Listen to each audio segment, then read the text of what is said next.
bon, ça filme, parce que ça sera dans le documentaire, ça.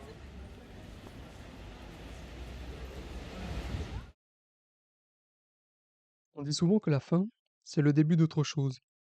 3 ans. 3 longues années se terminent dans cette fraîche matinée de mai. J'apporte le dernier point à une ultime copie, l'épreuve est terminée et celle-ci signifie la fin de mes études. J'ai décidé de ne pas les poursuivre en master pour le moment, la salle de classe étant devenue une vraie prison. J'ai donc besoin d'autre chose.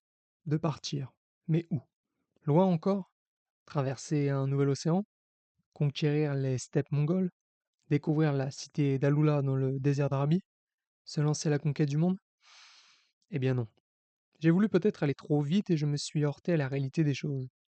Faire ce que je veux faire, cela prend du temps, des contacts et de l'argent. Beaucoup trop d'ailleurs. Alors pourquoi partir si loin lorsqu'on habite un pays si vaste, fait de nombreux paysages, et que je ne connais que si peu? La France et son territoire m'appellent alors, et je m'en vais à sa découverte. Et comme me l'a dit ce grand gaillard qu'est Antoine, qui comme son nom l'indique, explore la France, la marche, sois-en certain, permet de résoudre et de réparer beaucoup de choses.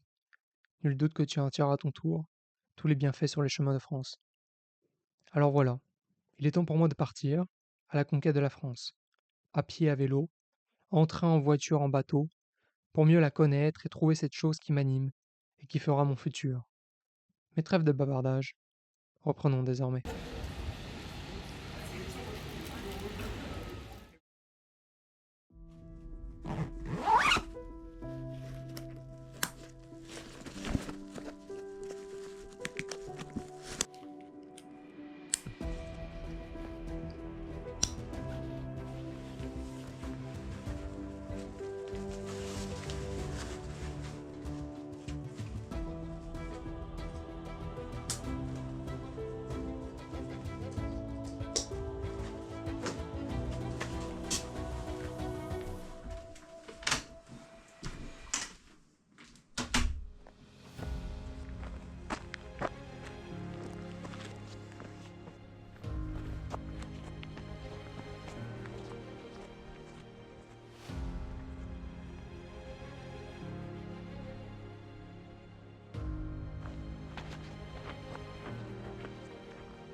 Alors je ne sais pas vraiment où tout cela va me mener, mais je me dois encore une fois d'essayer.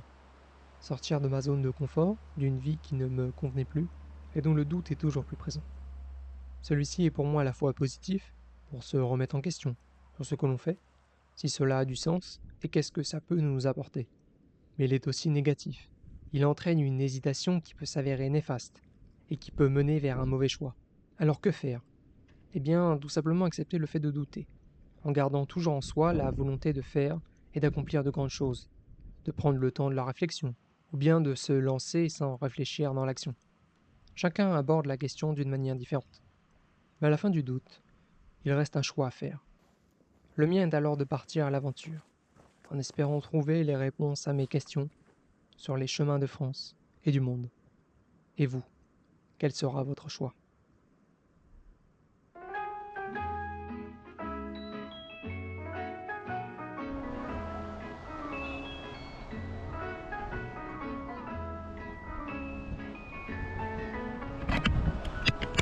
Vous pensiez que c'était fini, mais c'est que le début. Ô douce France, cher pays de mon enfance, bercé de tendre insouciance, je t'ai gardé dans mon cœur.